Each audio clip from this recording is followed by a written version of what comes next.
Bismillahirrahmanirrahim. Assalamualaikum warahmatullahi wabarakatuh.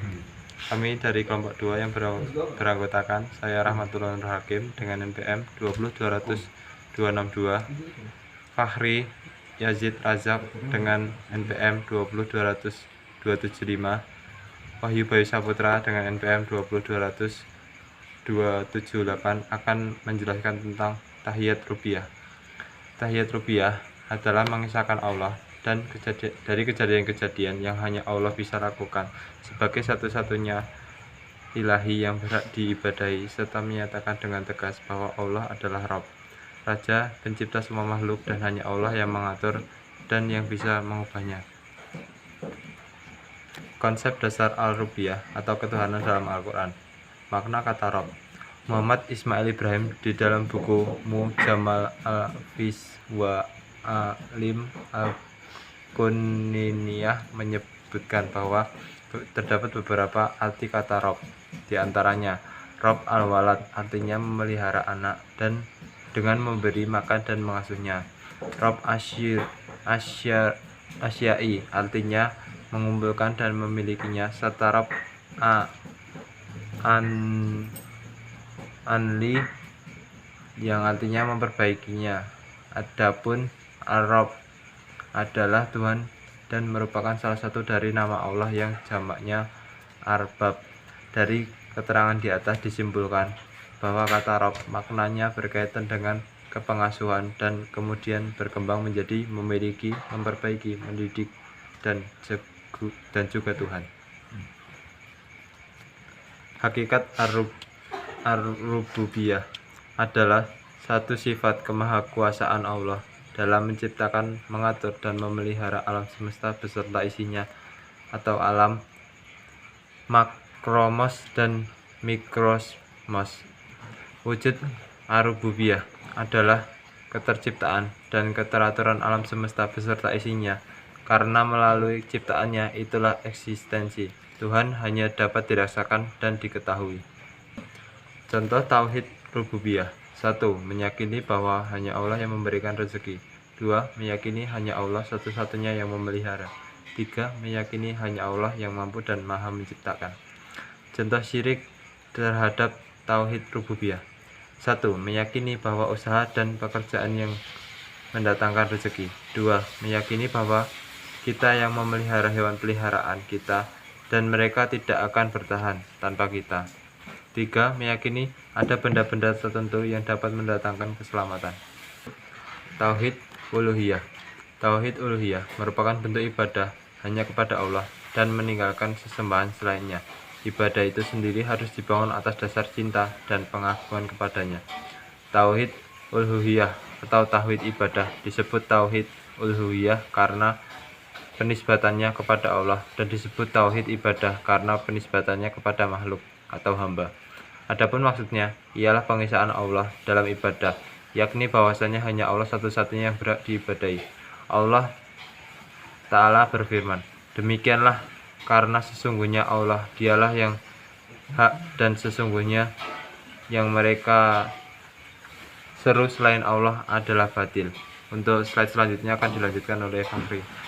Contoh tauhid uluhiyah. 1. Beribadah hanya kepada Allah. 2. Takut hanya kepada Allah.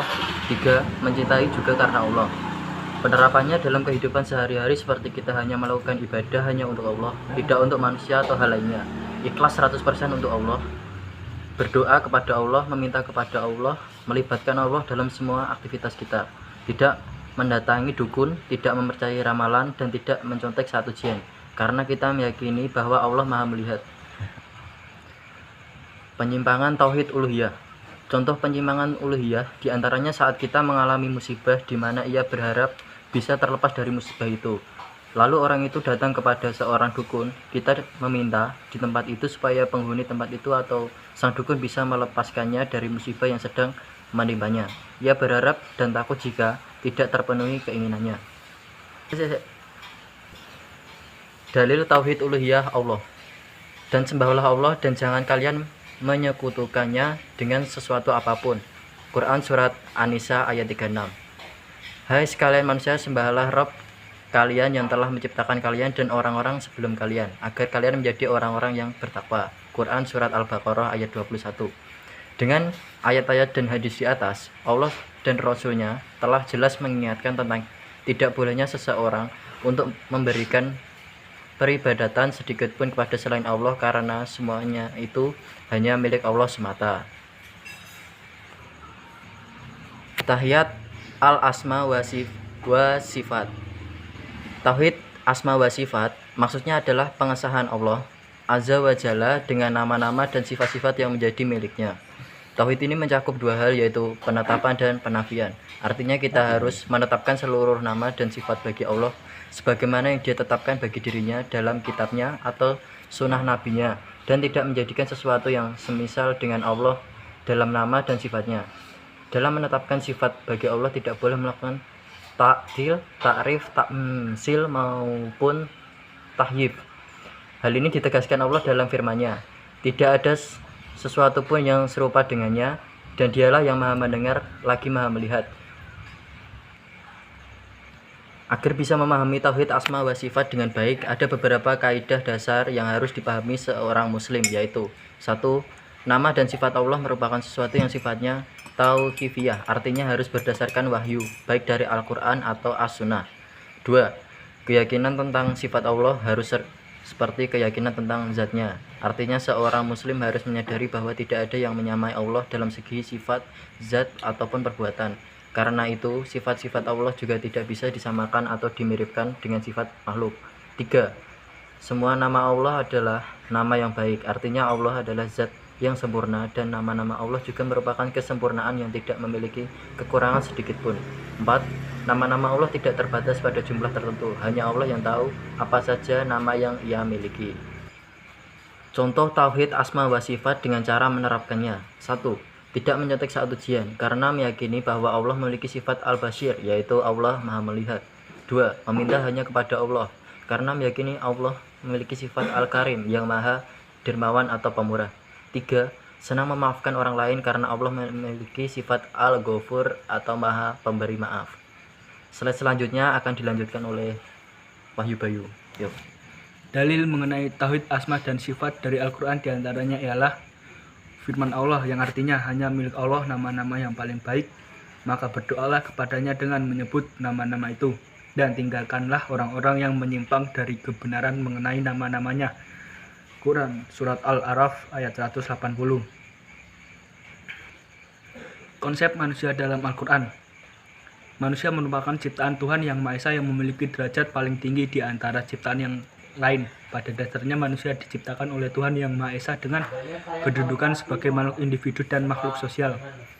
Konsep manusia merupakan salah satu di antara tema sentral yang dibicarakan di dalam Al-Quran. Hal ini terindikasi dari beberapa kata yang terdapat dalam Al-Quran, yang itu semua berpeluang pada makna dan tema yang satu, yaitu membicarakan manusia. Setidaknya ada 4 kata di dalam Al-Quran yang mewakili makna manusia. Pertama al-bashar, kedua an-nas, ketiga al-ins, dan keempat al-insan. Meskipun memiliki makna yang sama, bukan berarti keempat kata tersebut tidak memiliki unsur-unsur yang berbeda. Konsep yang pertama adalah konsep al-bashar. Secara bahasa, kata al-bashar berasal dari kata basyara, basyaran. Di antara makna dari kata tersebut adalah mengupas. Pemaknaan kata mengupas tersebut jika kita merujuk kepada makna yang diberikan oleh Al-Syafani di dalam Mufradat Al-Fasal Quran, dikarenakan kata bashar bisa menjadi al-bishra atau al-basyarah yang artinya kulit yang tampak. Beberapa ahli bahasa kemudian menjelaskan kenapa manusia disebut dengan kata bashar, karena secara fisik kulit manusia lebih tampak daripada rambut atau bulu-bulunya. Berbeda dengan hewan yang lebat bulunya atau sama sekali tidak memiliki bulu.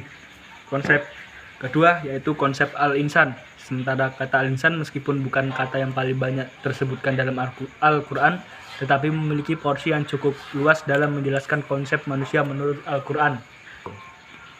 Konsep yang ketiga adalah konsep al-nas. Para ahli bahasa mendapat menyatakan bahwa al-nas berasal dari kata unas yang berasal dari kata anisa yang artinya jihad, menjinakkan atau ramah. Hilangnya hamzah pada kata tersebut disebabkan karena masuknya alif lam.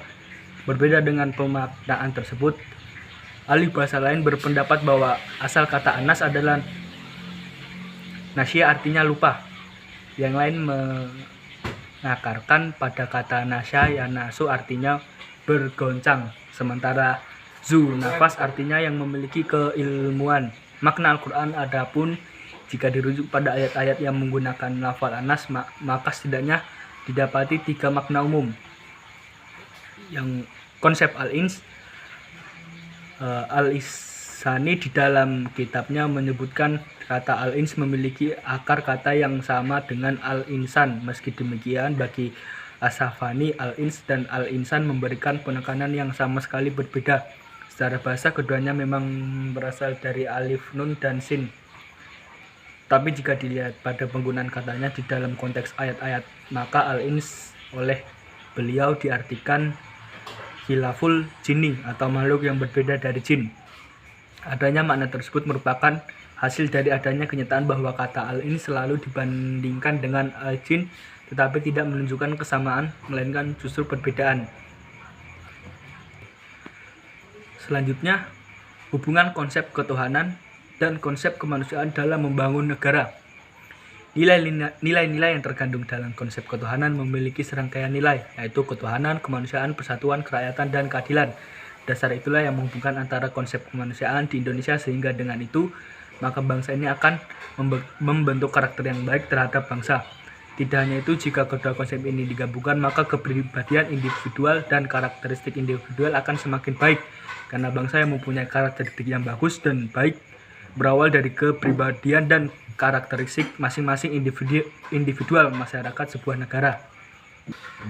Selanjutnya adalah kesimpulan. Kesimpulan dari pembahasan ini adalah bahwasanya kita sebagai hamba Allah Subhanahu wa taala dan masyarakat dalam sebuah negara, kita harus benar-benar menerapkan 2 konsep ini, yaitu konsep ketuhanan dan konsep kemanusiaan, sehingga akan terbentuk sebuah keharmonisan dalam sebuah masyarakat dan juga akan menimbulkan ketentraman dalam jiwa diri kita.